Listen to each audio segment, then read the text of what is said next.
Рахметуллахи ва баракату, хөрмәтле мөселман кардәшләр һәм мөселмандар, татарлар, башкорттар. Менә ошо бетеү турында бүген һөйләп киткем килә. Был бетеү ислам дин магазиндарының береһеннән сатып алынган бетеү. Күп мөселмандар, күп башкорттар һәм татарлар ошо бетеүҙе мәсеттәрдән сатып алалар да уныга дуга кылдырып, өшкөрттөрөп, үзләренең уңәстәренә тагып алалар. Һәм уйлайдар, ошо бетеү мине һаҡлай, мине бәлә-ҡазанан арынып, яҡтап тора дип уйлайдар. Әгәр без төптәнерәк ҡараһаҡ, ошо бетеүҙе асып, был бетеүҙең эсендә ошондай доғалар яҙылған була, хөрмәтле мөселман ҡәрҙәштәр. Был бетеүҙә менә ыуаҡ ҡына хәрефтәр менән ғәрәп телендә яҙылған доғалар.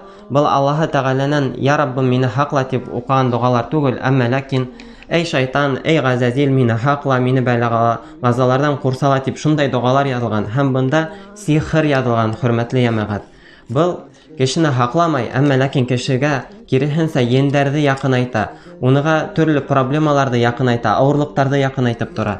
Хөрмәтле йәмәғәт, ошо бетеү беҙҙе, әгәр беҙҙе һаҡлаһа, беҙҙе яҡлаһа, менә беҙ Ҡөрьән китабын бәлки үңәсебеҙгә тағыр инек. Сөнки Ҡөрьән китабында Аятул Көрсө доғаһы ла бар, Ҡөрьән китабында Фәтиха доғаһы ла бар, Ясин сүрәһе лә бар. Беҙ ошо Ҡөрьән китабын үңәсебеҙгә тағып йөрөгән булыр инек. Әммә ләкин ошо бәләкәс кенә бетеү беҙҙе бер нисек тә беҙгә ярҙам итмәй, беҙгә бер нисек тә бәлә-ҡазанан һаҡламай. Киреһенсә, Аллаһ Тәғәләгә Ҡөрьән Кәримдә әйтә: «Инна Аллаһа ла яғфиру ан юшрика бихи, валякинна Аллаһа яғфиру ма дуна залика лиман яша» тиелә. Аллаһ Тәғәлә уныға тиңдәш ҡуйыусыларҙы ғәфү итмәйәсәк. Ошондай бетеүҙе Аллаһ Тәғәлә менән бер рәттән Аллаһ Тәғәлә мине һаҡлай тип тиңдәш ҡуйһағыҙ, ул һеҙҙе ғәфү итмәйәсәк. Әммә әйтә, унан бәләкәс булған гонаһтарҙы кемгә теләйем, шуныға ғәфү итәм тиелә.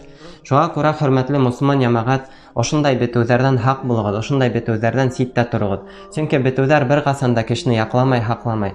Әммә инде беҙ үҙебеҙ намаҙ уҡыһаҡ, беҙ үҙебеҙ доғалар ҡылып Аллаһ Тәғәләнән һораһаҡ, беҙ уныға һыйынһаҡ, Ҡөрьән уҡыһаҡ күберәк, шул ваҡытта ғына Аллаһ Тәғәлә беҙҙе һаҡлап торасаҡ.